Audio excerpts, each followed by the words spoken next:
प्रयागराजમાં હાલ મહાકુંભની તૈયારી પૂરજોશમાં છે। મહાકુંભમાં આવનાર ભાવિકોને કોઈ તકલીફ ન પડે તે માટે તંત્ર દ્વારા પ્રયાસો હાથ ધરવામાં આવી રહ્યા છે। ત્યારે આગામી મહાકુંભ પર્વને લઈને આરએસએસે અનોખી પહેલ હાથ ધરી છે। મહાકુંભના પર્વને પ્લાસ્ટિક તેમજ પ્રદૂષણ મુક્ત બનાવવા સુરતથી 38,000 થાળી અને 34,000 કાપડની થેલી મોકલવામાં આવશે। દેશભરમાંથી 45 લાખથી વધુ થેલી અને થાળી એકત્રિત કરવાનો સંઘે લક્ષ્ય નક્કી કર્યો છે। સુરતની 650થી વધુ સોસાયટી, શાળાઓ તેમજ સામાજિક સંસ્થાઓએ થેલી અને થાળી આપી લોકોના ઘરે ઘરે જઈ થેલી અને થાળી એકત્રિત કરવામાં આવી। 21 દિવસમાં 44 સ્વયંસેવકોએ 38,000 થાળી એકત્રિત કરી।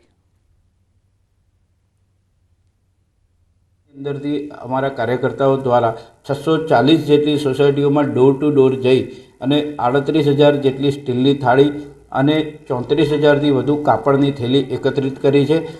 ઘણી વીએનએસયુ અને દરેક વિસ્તારની કેટલીક શાળાઓના વિદ્યાર્થીઓએ પણ આની અંદર યોગદાન આપ્યું છે। એસટીઆઈની લેખિત પરીક્ષા 22મી ડિસેમ્બરે યોજાશે। પરીક્ષાનો સમય સવારે 11 થી 1 રાખવામાં આવ્યો છે। 754 જેટલા રાજ્યમાં જેટલા લોકો જોડાશે। તેમાં રાજ્યમાં પરીક્ષા કેન્દ્રો જે છે 754 જેટલા તૈયાર કરવામાં આવ્યા છે। જીપીએસસીની આ પરીક્ષામાં પહેલીવાર બાજુના જિલ્લામાં કેન્દ્રો આપ્યા છે। રાજ્યના તમામ જિલ્લામાં પરીક્ષા કેન્દ્રો રાખવામાં આવ્યા છે। તો આખા રાજ્યની અંદર 754 જેટલા કેન્દ્રો ઊભા કરવામાં આવ્યા છે। અગાઉ વનરક્ષકની પરીક્ષામાં પોતાના જિલ્લામાંથી પેપર બહાર ગયા હતા। આ વખતે ઉમેદવારોને બાજુના જિલ્લામાં કેન્દ્રો ફાળવવામાં આવ્યા। એક પેપર હશે ત્યારે 1 વાગે પરીક્ષા રાખવામાં આવશે। એસટીઆઈ સ્ટેટ ટેક્સ ઇન્સ્પેક્ટર એટલે કે રાજ્ય વેરા નિરીક્ષકની ભરતીની જે લેખિત પરીક્ષા છે 22 ડિસેમ્બરે રવિવારે સમગ્ર રાજ્યમાં યોજવામાં આવી છે અને એનો સમય સવારે 11 થી 1 છે। એમાં સંમતિપત્રક પછી 1,85,000 જેટલા ઉમેદવારો છે। 754 જેટલા કેન્દ્રો છે અને સોમનાથ જિલ્લા સહિત રાજ્યના તમામ જિલ્લાની અંદર પરીક્ષા કેન્દ્રો રાખવામાં આવેલા છે। અમદાવાદથી સમાચાર। ઠંડીનું જોર વધતા શાળાઓના સમયમાં ફેરફાર। એએમસી સંચાલિત શાળાઓના સમયમાં ફેરફાર કરાયો છે। આગામી 15 જાન્યુઆરી સુધી શાળાઓનો સમય સવારે 7:55 કરાયો છે। સ્કૂલોની સવાર પાળી અને બપોર પાળીનો સમય 12:30માં ફેરફાર કરવામાં આવ્યો છે। શહેરની 451 શાળાઓમાં સમયના ફેરફારનો અમલ કરાયો છે। વાલીઓની રજૂઆતના પગલે લેવાયો છે નિર્ણય। વિદ્યાર્થીઓના અભ્યાસને અસર ન થાય તે રીતે શાળાઓએ અમલ કરવાનો રહેશે। નગર પ્રાથમિક શિક્ષણ સમિતિ અમદાવાદ હસ્તકની 451 શાળાઓની અંદર 1,70,000 વિદ્યાર્થીઓ અભ્યાસ કરે છે। 15 જાન્યુઆરી સુધી અત્યારે જે પ્રમાણે આપણે જોઈએ છે, ફીલ કરીએ છીએ કે ઠંડીનું જોર જે રીતે વધે છે તેને ધ્યાનમાં રાખીને, વાલીઓની રજૂઆત ધ્યાનમાં રાખીને 15 જાન્યુઆરી સુધી સવાર પાળીની શાળાઓનો સમય 7:55થી 12:30 અને બપોર પાળીનો સમય 12:35થી 5:10 સુધીનો કરવામાં આવેલો છે। સુરતની નગર પ્રાથમિક શિક્ષણ સમિતિના શિક્ષક લગભગ છેલ્લા 9 મહિનાથી ગાયબ છે। શિક્ષિકા પૂજા કામડિયા 21 માર્ચ 2024થી 5 સપ્ટેમ્બર 2024 સુધી કપાત રજા પર હતા, પરંતુ ત્યારબાદ પણ શિક્ષિકા હાજર થયા નહોતા। ત્યારે હાલ શિક્ષિકા પૂજા કામડિયાએ અમેરિકાથી કુરિયર મારફતે રાજીનામું મોકલ્યું, પરંતુ શિક્ષણ સમિતિએ રાજીનામું નામંજૂર કરી રૂબરૂ હાજર રહેવા સમિતિએ આદેશ કર્યો। ભાઈ ભાભીની તબિયત સારી ન હોવાનું કહી શિક્ષિકા અમેરિકા ગયા હતા। પૂજા કામડિયા હાલ કેનેડામાં હોવાની માહિતી જાણવા મળી છે। ગુજરાતમાં છેલ્લા લાંબા સમયથી સરકારી નોકરી અને સરકારી પગાર લેવા છતાં પણ શિક્ષકો વિદેશ પ્રવાસ કરતા હોય છે। ખાસ કરીને સંજય પટેલ નામના શિક્ષકનો વિવાદ ઊભો થયા બાદ એક શિક્ષકો મળી રહ્યા છે। ત્યારે સુરતના ડભોલી વિસ્તારમાં આવેલી શાળા નંબર 189ના પૂંજાબેન નામના મહિલા શિક્ષિકા વિદેશ પ્રવાસે છે। આપણે શાળાના આચાર્ય યોગેશભાઈ છે, આપણે સીધા એમની સાથે વાત કરી। યોગેશભાઈ, જે રીતે પૂંજાબેન વિદેશ પ્રવાસ પર છે, કયા પ્રકારની રજા લીધી હતી, કેટલા મહિનાથી ગેરહાજર છે અને હવે કયા પ્રકારની શિક્ષાત્મક કાર્યવાહી? પૂજાબેન કામલિયા છે, મારી શાળામાં શિક્ષિકા તરીકે કામ કરે છે અને તેમણે 169 દિવસની રજા 21/3/24ના રોજ લીધેલી હતી, મંજૂર કરાવેલી હતી। એટલે એમને 5/9ના રોજ હાજર થવાનું હતું। એટલે એની રજા જે હતી ને એ કપાત પગારી રજા હતી અને કપાત પગારી રજામાં એને 6 તારીખે હાજર થવાનું હતું, પરંતુ 6 તારીખના રોજ તેઓ રૂબરૂ હાજર નહોતા થયા, પરંતુ તેમણે લેખિતમાં રાજીનામું કુરિયરના મારફત મને મોકલેલું હતું, જે મેં સમિતિને ફોરવર્ડ કર્યું હતું. રજા પૂરી થઈ ગઈને 3 મહિના થયા છે, અત્યારે બી તેઓ હાજર નથી, તો હવે કયા પ્રકારની કાર્યવાહી? હવે એ કાર્યવાહી સંદર્ભે તો શિક્ષણ સમિતિ જે ડિસિઝન લેશે તે જ યોગ્ય ગણાશે.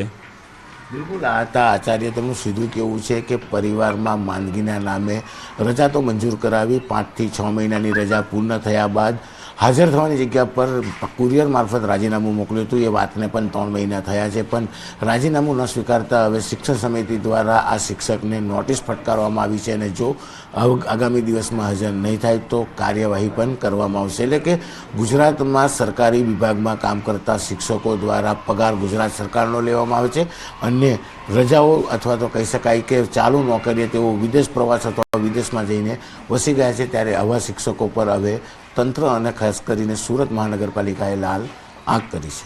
કેમેરામેન ભરત બ્રહ્મભટ્ટ સાથે કીર્તેશ પટેલ, ન્યૂઝ 18 ગુજરાતી, સુરત. વલસાડના વધુ 2 ગુલ્લી બાદ શિક્ષકોનો પર્દાફાશ. શિક્ષક દંપતી 4 મહિનાથી ગેરહાજર હોવાનો ખુલાસો. અંડરગોટા ગામના શિક્ષક છેલ્લા 4 મહિનાથી ગેરહાજર, માત્ર વોટ્સઅપ મેસેજ કરી વિદેશ જતા રહ્યા. બંનેએ 2 નોટિસો ફટકારી છતાં ગેરહાજર. શિક્ષક ગેરહાજર રહેતા વિદ્યાર્થીનું ભણતર ટલ્લે ચડ્યું છે. અંડરગોટા ગામની જિલ્લા પંચાયત શિક્ષણ સમિતિ દ્વારા સંચાલિત અંડરગોટા પ્રાથમિક શાળામાં ધોરણ 6, 7 અને 8માં સંસ્કૃત અને ગુજરાતી વિષય ભણાવતા શિક્ષક ભાર્ગવકુમાર પંડ્યા છેલ્લા 4 મહિનાથી શાળામાં હાજર ન રહેતા વિદ્યાર્થીઓનું ભણતર અટકી ગયું છે. હવે સૌથી મોટી વાત તો એ છે કે માત્ર વોટ્સઅપ મેસેજ કરી વિદેશ જતા રહ્યા હોવાનું પણ સામે આવ્યું છે. ત્યારે વાલીઓ પણ બાળકોના ભણતરની ચિંતા વ્યક્ત કરતા કહ્યું કે તાત્કાલિક શિક્ષકો હાજર કરવા જોઈએ અને આ ગુલ્લીબાજ શિક્ષકો સામે દાખલારૂપ કાર્યવાહી કરવા માંગ કરાઈ છે. એ બંને પતિ પત્ની તરીકે વલસાડ તાલુકામાં નોકરી કરતા હતા અને એ લોકો 21/8/2024થી બિન અધિકૃત રીતે સતત ગેરહાજર જાણવા મળેલ છે. તો એ બાબતે અમે તાલુકા પ્રાથમિક શિક્ષણ અધિકારી વલસાડને જાણ કરી અને તેઓએ તપાસ કરતા તેમને આ સતત ગેરહાજર દેખાયા અને તેઓએ 5/9/2024ના રોજ આ બંને જગ્યાએ એમને નોટિસ પણ આપી હતી. પાટણમાં લાલ ચંદનની તસ્કરી ઝડપાઈ છે. હાજીપુર નજીકથી ગોડાઉનમાં ઝડપાયું છે ચંદન. 155 ચંદનના લાકડાના ટુકડાનો 4.5 ટન જથ્થો ઝડપાયો. આંધ્રપ્રદેશ પોલીસે 3 લોકોની કરી છે અટકાયત. દ્રશ્યો આપ જોઈ રહ્યા છો, કારણ કે ચંદન ચોરો જે હતા તે સતત એક્ટિવ હોવાની જાણકારી હતી. પોલીસને જાણકારી મળી હતી. આંધ્રપ્રદેશ પોલીસે 3 લોકોની અટકાયત કરી લીધી છે. મોટા પ્રમાણમાં જથ્થો મળ્યો હોવાની પણ જાણકારી છે. મોરબી છરી બતાવી લૂંટ ચલાવતી ટોળકીને ક્રાઇમ બ્રાન્ચે ઝડપી લીધી છે. પોલીસે લૂંટારૂ ટોળકી પાસે લૂંટનું રિકન્સ્ટ્રક્શન કરાવ્યું. અસગર મોવર, સમીર મોવર, હનીફ ભટ્ટી નામના લૂંટારૂએ 42 જેટલા શ્રમિકો પાસેથી મોબાઈલ રોકડની લૂંટ ચલાવી હોવાની કબૂલાત આપી છે. અન્ય આરોપી આવેશ મોવરનો જેલમાંથી ટ્રાન્સફર વોરંટના આધારે કબજો મેળવવા મોરબી ક્રાઇમ બ્રાન્ચ દ્વારા તજવીજ હાથ ધરાઈ છે. લૂંટારૂ ટોળકી ઇન્ડસ્ટ્રીઝ વિસ્તારમાં એકલા નીકળતા શ્રમિકોને નિશાન બનાવી છરીની અણીએ લૂંટ ચલાવતા, કોઈ શ્રમિક પ્રતિકાર કરે તો મારી નાખવાની પણ તૈયારી રાખતા હોવાની ચોંકાવનારી કબૂલાત આપી છે.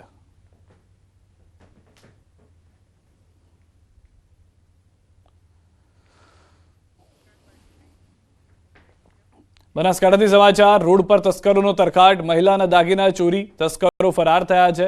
એક્ટિવા પર આવેલા શખ્સો દાગીના સેરવી ફરાર થયા છે. પાલનપુરના એગોલા રોડ પર બની છે ઘટના. મહિલા મંદિરે દર્શન કરી પરત ઘરે આવી રહી હતી. તે સમયે એક્ટિવા પર આવેલા 2 શખ્સો મહિલા સાથે વાતચીતના બહાને દાગીનાની સેરવી ફરાર થયા. પોલીસે બનાવ અંગે તપાસ હાથ ધરી.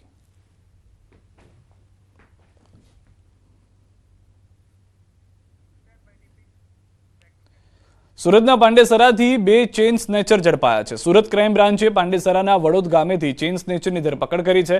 આરોપી મોહિત પટેલ અને રાહુલ કુમાર ઉર્ફે રંગાની ધરપકડ કરવામાં આવી છે. આરોપીઓ પાસેથી 12 સોનાની ચેઇન, બાઇક સહિત 12,85,000નો મુદ્દામાલ જપ્ત કરવામાં આવ્યો છે.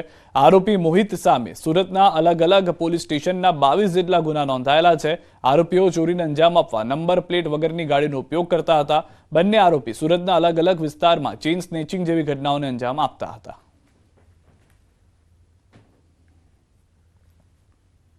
બારથી વધુ ચેઇન સ્નેચિંગના ગુનાઓમાં પકડાયેલા સંડોવાયેલું જાણવા મળ્યું.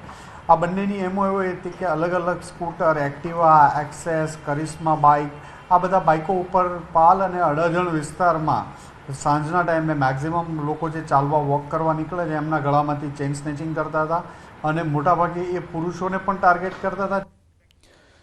સુરતમાં તસ્કરોનો તરખાટ યથાવત છે. માંગરોળના ખીમ 4 રસ્તા નજીક ચોરીનો નિષ્ફળ પ્રયાસ થયો. સિલ્વર પ્લાઝા શોપિંગની એક દુકાનમાં તસ્કર ઘૂસ્યો. દુકાનનું શટર ઊંચું કરી ચોરીના ઇરાદે ઘૂસ્યો હતો. દુકાનમાં સૂતેલ કારીગર જાગી જતા તસ્કર ભાગી ગયો. ચોરીનો નિષ્ફળ પ્રયાસ થયો. સીસીટીવી કેમેરામાં કેદ.